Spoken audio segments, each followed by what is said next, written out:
जनादेश रास्ता दिखाएगा या उसके आगे की स्थिति को ले जाएगा, ये स्थिति आ रही है। राहुल गांधी का बयान आया है, नफरत पर प्यार की जीत है, अहंकार को परास्त किया गया है, अहंकार पर विनम्रता की जीत है। यानी जो रास्ता दिखाने की बात थी, अब वो पुरानी परिस्थितियों को लेकर बिहार जनादेश के मद्देनजर अब चोट और वार दर वार हो रहे हैं। बिहार की जनता का जीत का जिक्र किया गया है, यानी अहंकार पर विनम्रता का, जिसका जिक्र राहुल गांधी अपने भाषणों में कर रहे थे। अब वो जनादेश के बाद अब वो खुले तौर पर इसका इजहार कर रहे हैं। इस ऐतिहासिक जीत के लिए बहुत बहुत बधाई नीतीश जी, ट्वीट किया गया है और उसके जरिए मैसेज भेजा गया है अरविंद केजरीवाल का। उधर ममता बनर्जी ने कहा है, नीतीश कुमार, लालू यादव और उनकी टीम को जीत की बधाई, बिहार के भाई बहनों को बधाई। सहिष्णुता की जीत, असहिष्णुता की हार।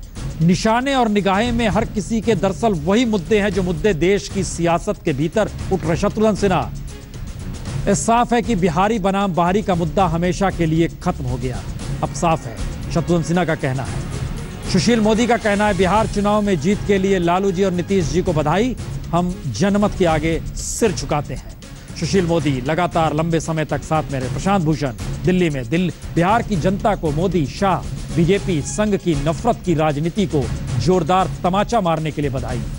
तीखापन कितना है बधाई देते वक्त भी, और अटैक किस रूप में है। सुदिन कुलकर्णी, बीजेपी को सही झटका लगा है, हिंदू वोट बैंक की राजनीति नहीं चलेगी। जिसे जो भी अपनी सियासत को समझ रहा है उस दिशा में वो ले जा रहा है अपने बयानों को।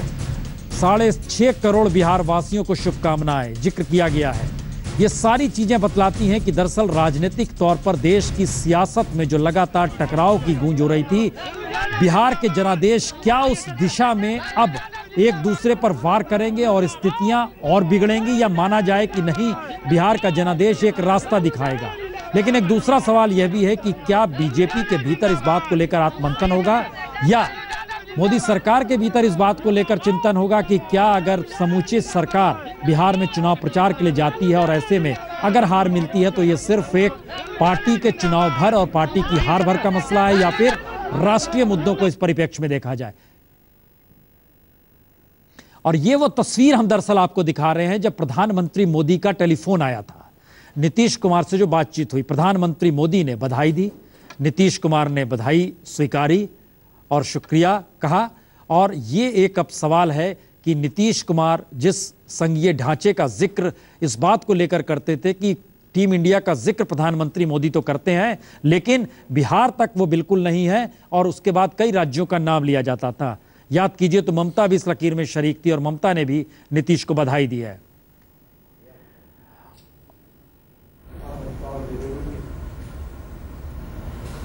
मीसा भारती, लालू की बेटी, इस वक्त निकली, उन्होंने क्या कहा ये सुनाए, फिर हम उसके बाद बीजेपी के नेता से जरा इन चीजों का जवाब लेंगे। मीसा भारती क्या कहती है? बिहारियों का अपमान किया, खास करके महिलाओं का जो अपमान किया, युवाओं का है अपमान किया, उसका जवाब नरेंद्र मोदी जी को और एनडीए गठबंधन को मिला है। अभी तो ये कम से उसका जवाब बिहार की जनता, दलित, पिछड़े, शोषित, जितने भी गरीब जनता, बिहार की जितनी भी गरीब जनता है, ये सब जीती है। और ये हमारा कोई मुद्दा नहीं है, ये हमारा कोई मुद्दा नहीं है। हम जो गरीब जो लड़ाई लड़ रहे थे उसके लिए बस दिल्ली में हमें भी अपने स्क्रीन पर अब जेडीयू प्लस यानी उसको ऊपर करना पड़ा, बीजेपी नीचे आ गई। बीजेपी 61 सीट और सब मिला दीजिए तो जो स्थिति उसमें 75 तक पहुंच रही है, और दूसरी तरफ अब जेडीयू ऊपर प्लस जो आ गया आपके स्क्रीन पर दिखाई दे रहा है वो ऊपर आ गया है, क्योंकि 69 और 75 सीट, यानी बीजेपी तीसरे नंबर पर पार्टी के लिहाज से है। और इन सब के बीच अगर वो सिर्फ 75 सीट अभी तक रुझान और नतीजों के साथ ले जा रही है, तो दूसरी तरफ 157 सीट है, एक बड़ा व्यापक अंतर है। सिद्धार्थनाथ सिंह जी, ये सिर्फ अब आप इसको सिर्फ मैथमेटिक्स कहेंगे या मानेंगे कि नहीं, वो तमाम मुद्दे जो उठ रहे थे, उठाए जा रहे थे, उनको लेकर जनता के भीतर ये वोट के जरिए छलका है? देखिए, इसमें कारण तो बहुत होंगे और खाली अरिथमेटिक तो नहीं कहा जा सकता, मगर एक अरिथमेटिक है जो नींव बनाती है, उस नींव के साथ फिर मुद्दे जुड़ते हैं, वो फाउंडेशन स्ट्रांग रही। तो अब क्या मुद्दे रहे जिसके कारण लोगों को लगा कि जंगल राज के ऊपर भी नीतीश जी हावी हो सकते हैं और उस पर कंट्रोल कर लेंगे, क्योंकि नीतीश जी की एक छवि ज़रूर है, विकास की रही है, सुशासन की रही है, मगर हमें उम्मीद थी कि शायद लालू जी की छवि के साथ वो धुलमिल होगी, इसलिए जंगल राज की बात हुई। ये सब चीज़ें रही हैं, मगर जीत जीत है, हार हार होती है। और जब जीत होती है तो उसको साथ कर ले जाने वाले बहुत होते हैं, हार होती है तो कारण भी बड़े बन जाते हैं, मगर वो समीक्षा का समय नहीं है। मगर अभी जो दिखता है कि एरिथमेटिक की जो एक नींव रखी गई थी उसका लाभ मिला है इनको। तो आपने नीतीश का जिक्र किया, लालू का जिक्र किया, लेकिन किसी एक नेता का बीजेपी में भी से तो जिक्र कीजिए, जो इच्छा है उसी का जिक्र कीजिए, लेकिन कीजिए तो हाँ ये नेता थे बीजेपी के बिहार में, ये सामने थे। देखिए जो बात सही है, वहाँ पे कोई पॉलिटिकल पार्टीज तो ऐसे नहीं है जिस तरह से भारतीय जनता पार्टी है, वहाँ या तो नीतीश हैं या रीजनल पार्टी में नीतीश जी हैं या लालू जी हैं, इसीलिए उन्हीं का जिक्र किया जाएगा। मगर हमारे यहाँ हम गठबंधन में लड़ रहे थे, हमारे और भी बड़े नेता रहे हैं जो बिहार के अंदर लड़ रहे थे, जो राज्य के नेता हैं, केंद्र से हम लोग काफ़ी लोग गए हुए थे, वहाँ पे अलायंस भी थे, तो इसलिए कोई विशेष रूप से एक नेता हमारा खाली कर रहा था तो वो सही नहीं होएगा। नहीं तो आप नाम नहीं लेंगे कि बीजेपी अध्यक्ष की बड़ी भूमिका रही बिहार चुनाव को लेकर, उनकी हुनरमंदी की तारीफ? नहीं, याद कीजिए, अगर लोकसभा चुनाव में man of the match Modi ji ने कहा था कि वही है, और नहीं एक मिनट, और मोहन भागवत का यह बयान था कि मौजूदा वक्त में जो चुनाव जिता सकता है उसकी जरूरत है, उन्हें अध्यक्ष जब बनाया गया उसके बाद उनका बयान था। हम इसलिए कह रहे हैं कि अगर इतनी हुनरमंदी के साथ बिहार चुनाव कोई हारता है तो जिम्मेदारी किसी को तो लेनी होगी ना। देखिए मैं आप जो इस संदर्भ में कह रहे हैं वो एक बात भी सही है कि हमारे को दो तिहाई या फुल मेजॉरिटी मिलना लोकसभा में, वो उत्तर प्रदेश ने का जो कंट्रीब्यूशन है उसको आप कम तो आंक नहीं सकते, उसको आप सामने रखेंगे तो उस संदर्भ में भी कहा गया। अब बिहार के अंदर क्या रणनीति हमारी कहीं गलत हुई या सही हुई, उसके बारे में जो आएगा समय तो उस पर रखेंगे। मगर एक चीज़ जरूर है कि जो अभी तक मैं सुनता आया हूँ, मैं आज इतना ज़्यादा टिप्पणी नहीं करना चाहता क्योंकि उनकी जीत हुई है, उनको खुशी मनाना चाहिए और हमें भी इंट्रोस्पेक्शन करना चाहिए। लेकिन मैं शरद यादव जी का बयान सुन रहा था, उन्होंने हर अपने बयान पे ये कहा है कि जो मुद्दा गाय का था, जो मुद्दा कहीं आरक्षण का था, उसको हम लोगों ने भुनाया, उसको हम लोगों ने मुद्दा बनाया। तो ये बात साफ उनके बयान से निकलती गई कि आपके पास कोई दूसरा मुद्दा नहीं था, आपने इन मुद्दों के आधार पर अपनी धार तेज करी और उसका रिजल्ट आपके सामने आया। ये मुझे उनके बयान से दिखा है, हो सकता है मैं गलत हूं।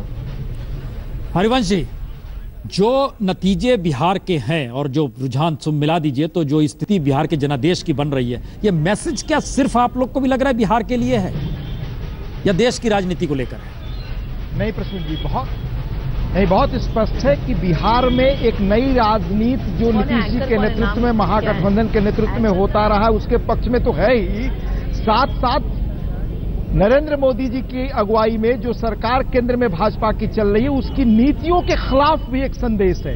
यानी देश में आप विकास के नाम पर सत्ता में आते हैं, लेकिन विकास के नाम पर सत्ता में आने पर आपका जो मैनेजमेंट है वो दिखाई देता है महंगाई से लेकर के, और पूरी राजनीति लोगों को बांटने, तोड़ने, समाज को विभक्त करने में है।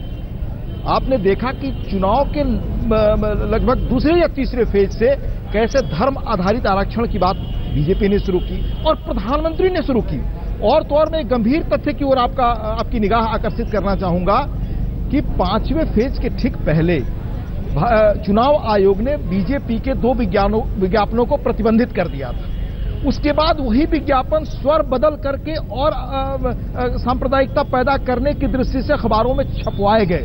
चुनाव आयोग के आदेश पर बाद में अखबारों पर एफआईआर हुआ है। यानी जो पार्टी खुला समाज को बांटने के लिए रूलिंग पार्टी इस तरह का काम करे, उसके खिलाफ तो बिहार का जनादेश है ही। अब देश में एक नई राजनीति का माहौल बनेगा इस जनादेश से। और मैं आपको याद दिलाना चाहूंगा प्रसून जी कि आप याद रखिएगा, इंदिरा जी सत्ता में आई गरीबी हटाओ के नारे पर, और 1.5-2 वर्ष से बाद लोगों को लग गया कि नहीं, जो उन्होंने वायदा किया था वो पूरा नहीं कर रही है। लोगों का मोह भंग शुरू होने लगा और गुजरात से नवनिर्माण आंदोलन शुरू हुआ और बिहार से जो बिहार आंदोलन चला उसने देश की तस्वीर बदल दी। ऐसी चीजें आप देखेंगे, कई प्रधानमंत्रियों का मैं गिना सकता हूं। नरेंद्र मोदी जी से बहुत कम समय में और भारतीय जनता पार्टी से ये बात शुरू हो गई है। अब देश की राजनीति एक नया ध्रुवीकरण होगा और यह देश सचमुच आगे बढ़ चुका है। अब यह धर्म के आधार पर, लोगों को बांटने के आधार पर, दादरी के आधार पर नहीं चल सकता।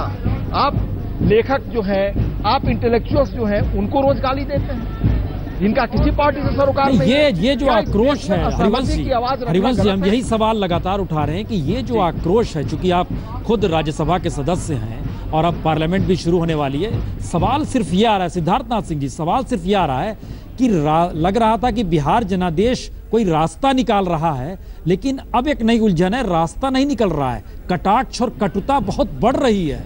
इसका रास्ता आपके पास क्या है? सत्ता में आप है सिद्धार्थनाथ सिंह जी। देखिए, सत्ता में तो हम हैं, मगर आप कहीं एक पूरे माहौल को देखेंगे। मैं 2 मिनट के लिए चुनाव छोड़ देता हूं, उसके रिजल्ट छोड़ देता हूं। हुआ क्या, नीतीश जी पहले मुख्यमंत्री थे, वो आज भी हैं। कांग्रेस गतिरोधक राहुल गांधी आज भी वहीं पे हैं।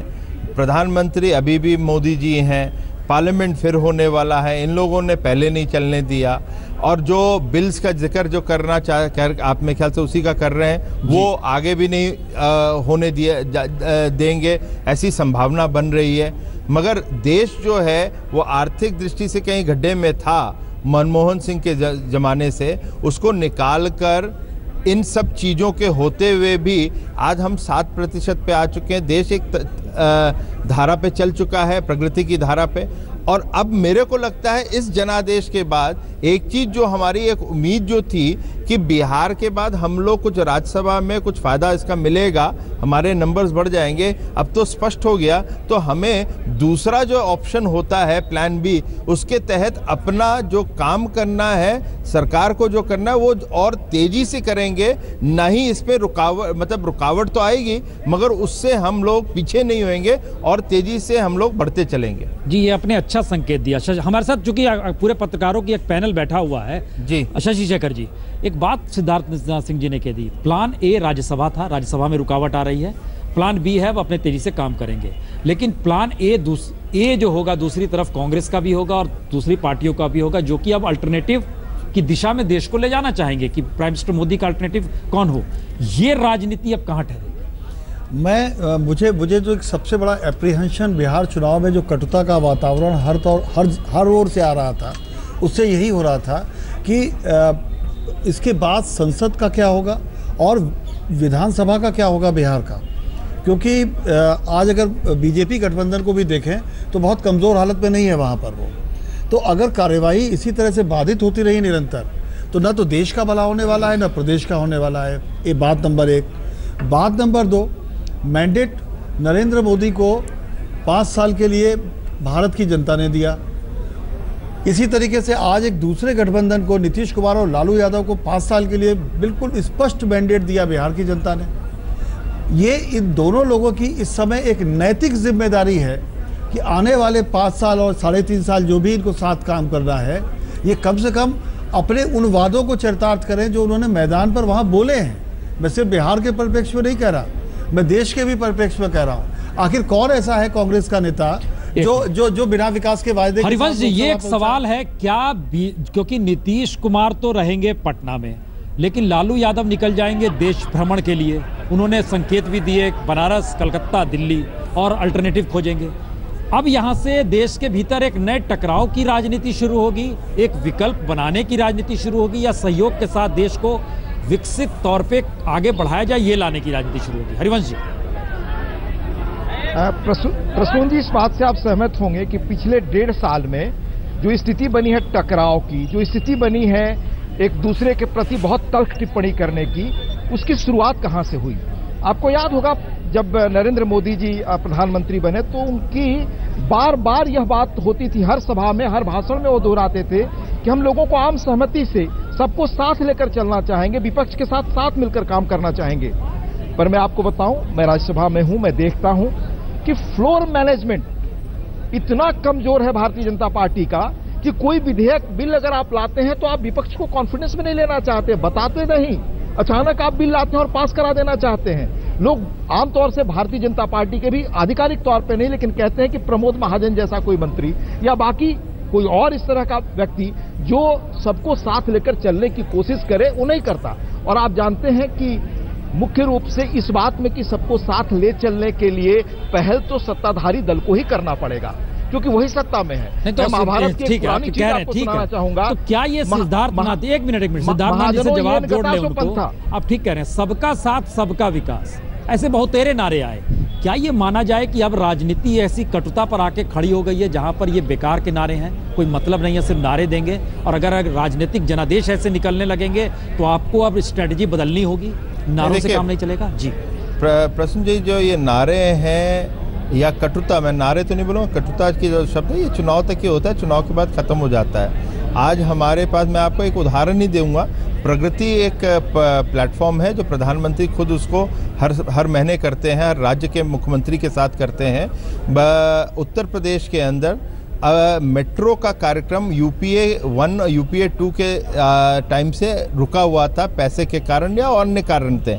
उसको 3 हफ्ते पहले प्रधानमंत्री जी ने उसको बैठकर उसको 1 हफ्ते के अंदर उसको सॉल्व किया।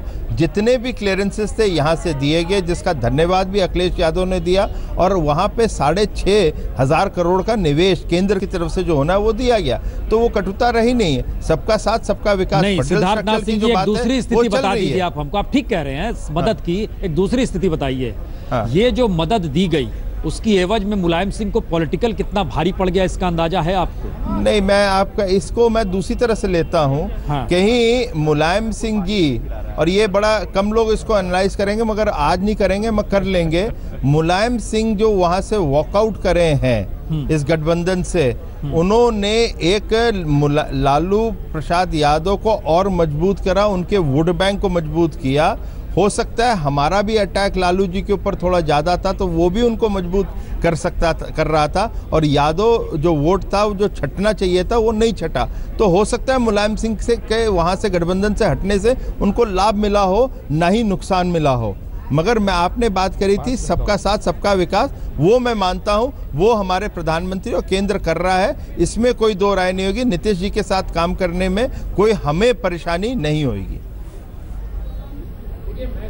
कि जो अभी इन्होंने बात कही मुलायम सिंह जी के बारे में, देखिए मुलायम नहीं, वो एनालिसिस बेकार है, वो गलत। देखिए वही तो हम लोग भी समझ रहे हैं, वो बिल्कुल गलत है। लेकिन जो पार्लियामेंट को लेकर अभी जो चर्चा हो रही थी, देखिए मैं 2 दशक तो हो ही गया, बल्कि उससे ज़्यादा, मतलब कि पार्लियामेंट कवर करते हुए या पार्लियामेंट को देखते हुए नज़दीक से, एक बात जो पहले एनडीए में नहीं थी वाजपेयी जी के दौरान, हालांकि हम एक मिनट नारे दिखा दें। नारे हमारे स्क्रीन पर चल रहे हैं, नारे बदल दिए गए हैं पटना की सड़कों पर, और नए नए तरीके से नारे अब नीतीश कुमार के पक्ष में आ गए। हाँ भैया बिहार में बहार है, फिर नीतीश कुमार है।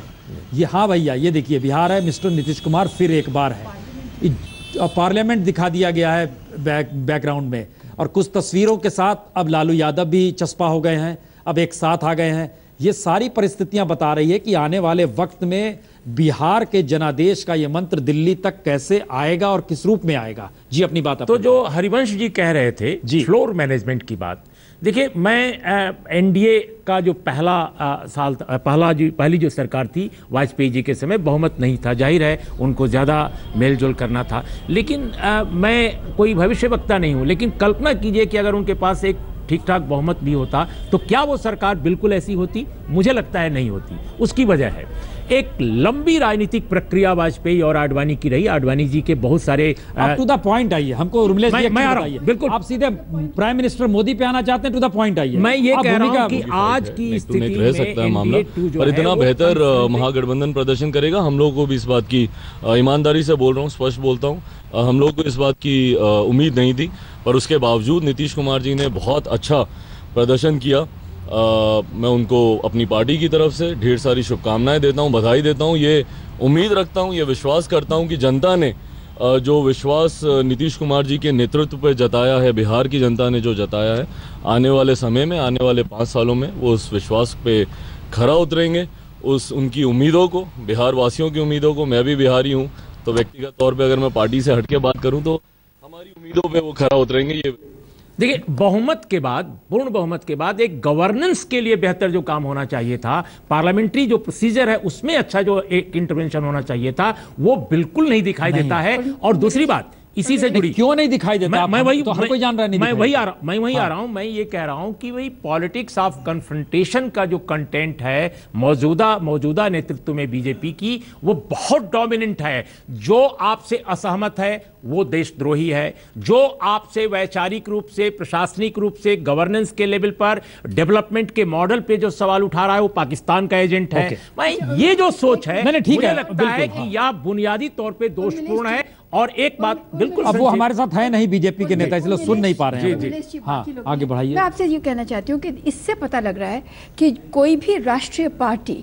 अगर लोकल लीडरशिप को दरकिनार करती है तो उसको हारना ही हारना है। कांग्रेस भी चेत जाए और राजद और जदयू भी चेत जाएं कि वो जो छोटे चुनाव होंगे पंचायत वगैरह के, जो लोकल लीडरशिप है उसमें लगता है कि लोकल को बहुत ज़रूरी। दूसरी कटुता की जो बात कर रहे हैं बार बार, हम कभी ये नहीं सोच रहे कि जो first past the post system है, बाद में पता लगेगा, संजय जी ज़्यादा बताएंगे कि कितने मार्जिन से ये हार जीत हुई है। उसमें कम से कम हमें सोच लेना चाहिए, कभी सोचें कि जो दूसरा सिस्टम है समानुपातिक, वो भी कभी सोच लें कि क्या इसका कॉम्बिनेशन होना चाहिए जिसमें कटुता कम हो और सभी पार्टियां अपना बहाव रख सकें। रामकृपाल जी, देखिए, अभी जो एक महत्वपूर्ण मुद्दा उठा था कि इसका केंद्रीय राजनीति में आने वाले समय में क्या होगा, उसमें एक हरिवंश ने कुछ बातें कही, कुछ उर्मिलेश जी ने कही। याद कीजिए, मोदी जी ने कहा था कि हमें सरकार चलाने का बहुमत मिल गया है, लेकिन देश चलाने के लिए हम सबको साथ लेके चलेंगे। एक बात जो बीजेपी को याद रखनी चाहिए, समर्थन लेने के लिए आपको कोई समर्थन देने नहीं आएगा, आपको जाना पड़ेगा। पिछले लोकसभा में देखिए, जीएसटी एक ऐसा मामला है जो यूपीए ने मेहनत की थी उस पर, आज एनडीए के पास है, कोई उस पर पॉलिसी डिफरेंस किसी का नहीं है, मेजॉरिटी स्टेट साथ हैं, फिर भी अगर नहीं चल पा रहा है। ये बिहार इलेक्शन के बाद ये देखा जाएगा कि अगर अहंकारों की लड़ाई देश की कीमत पर हो रही है तो मैं बता दूं, जनता को अपना परिणाम बदलने में देर नहीं लगती। बढ़ेगा या कम होगा टकराव? आलोक जी, देखिए, मुझे तो लगता है कि कम होने के आसार नहीं है, क्योंकि जिस तरह से पूरी एक उनका जो तेवर रहा है वो बाध्य करना चाहेंगे कि भाई कांग्रेस उनके साथ उनको समझौता करे, उनको माने। और जो बार बार अनुभव जो उमेश जी अभी कह रहे थे, मेरा मानना यह है कि पिछले समय में जब भी कुछ पास होना था, जो हरिवंश अभी कह रहे थे कि आप यदि उनके जो संसदीय कार्य मंत्री है दूसरे, वो बनती चीजों को बिगाड़ देते हैं। अच्छा, दूसरा एक शब्द मैं जोड़ूंगा, इंदिरा गांधी से लेकर अब तक के प्रधानमंत्रियों को हमने संसद में देखा है, वो संसद में काफी समय रहते थे। हमारे प्रधानमंत्री जी उस पर जवाब भी नहीं देते हैं, न संवाद करके फोन करते हैं। आई है क्योंकि जो हार हुई यहाँ पर पंचायत चुनाव में समाजवादी पार्टी की, नगर निकाय चुनाव में वहां पर बीजेपी की, शिवसेना जीत गई, उधर केरल का, क्या ये पॉलिटिकल जीत हार इश्यूज तय करेगी या इशू पॉलिटिकल हार तय करेगी? नहीं, मुझे लगता है कि जीत हार पॉलिटिकल इश्यूज तय नहीं करेगी, बल्कि बिल्कुल उल्टा, इश्यूज जीत हार तय करेगी। बहुत बड़ी बात है कि इश्यूज तय करें इस देश में। कम से कम 156 सीटों पर आगे महागठबंधन, 76 सीट पर, और एनडीए उसमें बीजेपी का नंबर तीसरा, लेकिन सबसे बड़ी पार्टी के तौर पर लालू प्रसाद यादव की आरजेडी पार्टी। एक छोटा सा ब्रेक ले रहे हैं, ब्रेक के बाद हमारी चर्चा को आगे बढ़ाने के लिए दूसरे एंकर आ जाएंगे, अंजना आ जाएंगे।